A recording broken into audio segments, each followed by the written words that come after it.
एक गांव में एक गरीब औरत रहती थी। उसके यहाँ कोई औलाद ना थी। बहुत देर के बाद एक लड़का पैदा हुआ और लड़का बहुत ही खूबसूरत था। लड़के को पाकर वो दोनों बहुत खुश हुए कि हमारी तो किस्मत जाग गई।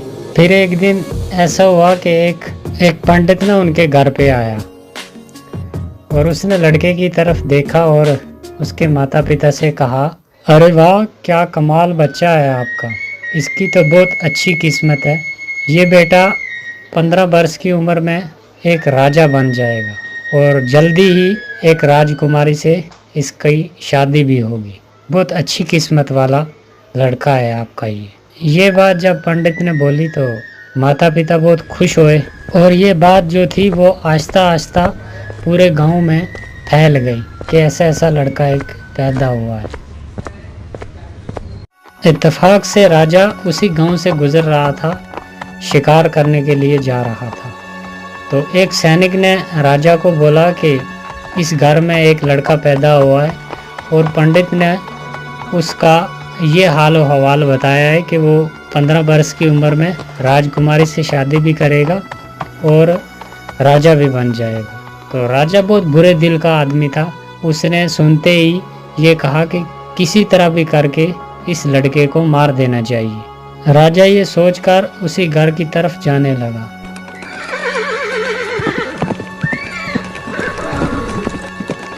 चलते चलते जब उस घर पहुंच गया तो उसने उस लड़के के माता पिता से कहा,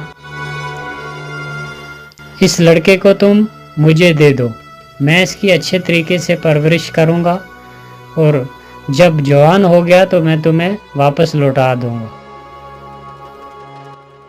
नहीं नहीं राजा जी, हम आपको अपना बेटा नहीं दे सकते।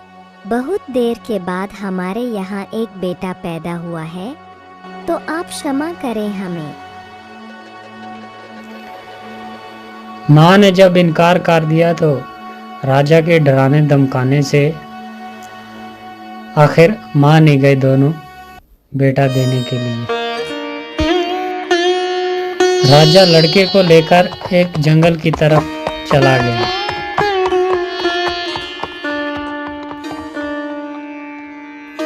और चलते चलते रास्ते में एक दरिया आ गया और उसने एक बक्से में बंद करके उस लड़के को दरिया में छोड़ दिया। बादशाह जिस वक्त बक्से को दरिया में डाल रहा था तो जंगल की परियां सैर के लिए आई हुई थी। परियां बहुत ही नेक दिल की थी। परियों को बच्चे पे बहुत तरस आया और उसने उस बक्स की हिफाजत शुरू कर दी। बहुत दूर तक परियां उसके साथ गईं। चलते चलते आगे नदी के किनारे एक जिम्मेदार का मकान आ गया और उसकी पत्नी जो थी वो नदी के किनारे घूमने के लिए आई हुई थी।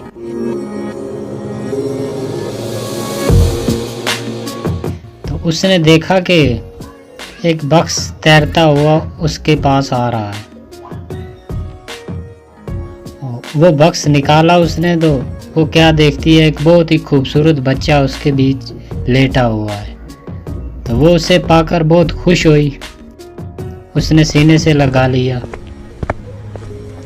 फिर वो उसे लेकर अपने घर चली गई। जब घर पहुंची तो अपने पति से कहा, देखो जी, ऊपर वाले ने अपनी मर्जी से मुझे ये बेटा दिया है, मैं इसकी परवरिश करूंगी अच्छे तरीके से, आज से यही हमारा बेटा है। अरे वाह, बिल्कुल बिल्कुल, क्यों नहीं, हमें तो बेटा ही चाहिए था। हे ऊपर वाले, तेरा लाख लाख शुक्र है।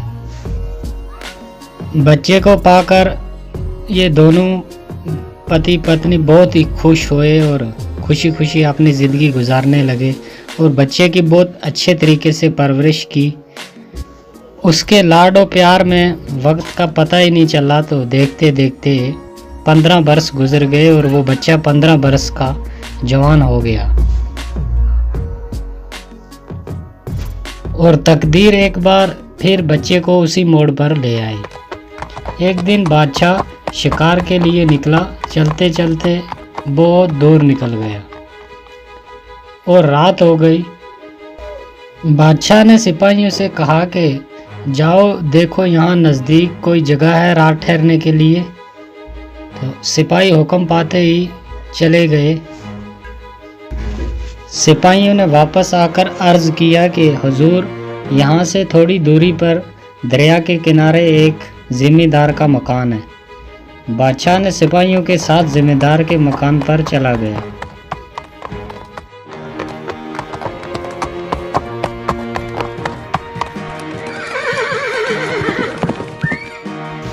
बादशाह जब उसी घर पहुंचा तो घर वालों ने बड़ी इज्जत और खलूस के साथ उसे खिलाया पिलाया, अच्छे तरीके से उसकी मेहमान नवाजी की। फिर बादशाह ने क्या किया कि उस ज़िम्मेदार से पूछा, क्या तुम्हारी कोई औलाद है, कोई लड़का है, लड़की है तुम्हारी? हुजूर, हमारा तो अपना कोई बेटा नहीं है, लेकिन ऊपर वाले ने ये बेटा हमें दिया हुआ है। अब तो यही लड़का यही लड़की, हमारा तो सब कुछ यही है। तो बादशाह ने हैरानगी से उससे पूछा कि ये लड़का तुम्हें मिला कहाँ से? फिर उस ज़िम्मेदार ने सारी कहानी बादशाह को कह सुनाई और बादशाह ज़िम्मेदार की बात सुनकर सोच में पड़ गया। बादशाह को समझ आ गया कि ये वही लड़का है।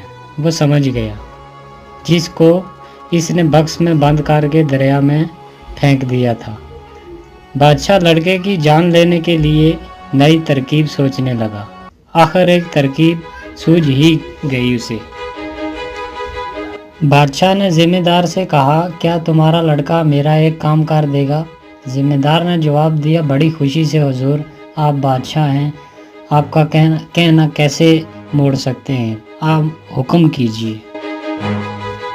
तो बादशाह ने कहा कि मेरा ये ख़त लेकर अपने लड़के को फ़ौरन मेरे शाही महल भेजो। ज़िम्मेदार ने बादशाह से अर्ज़ किया कि हुजूर, अभी तो बहुत रात हो गई है और रास्ते में बहुत घना जंगल भी है, तो अगर आपको इतराज़ ना हो तो सुबह होते ही मेरा लड़का जो है वो ख़त लेकर चला जाएगा। तो बादशाह ने कहा कि नहीं, अभी और इसी वक्त जाना होगा। तो बाप ने बेटे को खत देकर आखिर रवाना कर दिया। वो चलने लगा। चलते चलते आगे घना जंगल आ गया और काफ़ी रात भी हो गई थी। तो उसे नींद आ गई, एक पेड़ के नीचे सो गया। वो सो रहा था कि वहाँ पर परियां आ गई, वही परियां जिन्होंने उस बक्स की उस वक्त हिफाजत की थी। तो उसके हाथ में वो ख़त देखा परी ने और फ़ौरन आकर वो ख़त लेकर पढ़ा। तो उसमें लिखा था कि ये लड़का जब शाही महल पहुँचेगा तो इसका फौरी कत्ल कर देना। तो परी ने वो ख़त लेकर अपने पास रख लिया और अपने पास से एक ख़त लिख कर उस लड़के के हाथ में रख दिया। जब सुबह आई तो लड़का उठा और जल्दी जल्दी वो ख़त लेकर महल की ओर जाने लगा। और नए ख़त में जो परी ने दिया उसमें ये लिखा था कि जैसे ही ये लड़का महल पहुंचेगा, इसे फ़ौरन शाही लिबास पहनाकर इसकी राजकुमारी से शादी कर दी जाए। और लड़के ने वो ख़त लेकर रानी को जब दिया तो रानी ने पढ़कर बड़ी हैरत से उसकी लड़के की तरफ देखती रही, क्योंकि बादशाह का हुक्म था तो वो भी इनकार नहीं कर सकती थी। तो उसने फ़ौरन। तो दोस्तों, आपको क्या लगता है ये लड़का बच पाएगा या नहीं? आगे क्या हुआ इसके साथ, वो देखने के लिए प्लीज़ चैनल को सब्सक्राइब कर दें और वीडियो को लाइक कर दें, ताकि हम आपको वीडियो का दूसरा भाग जल्दी दिखा सकें।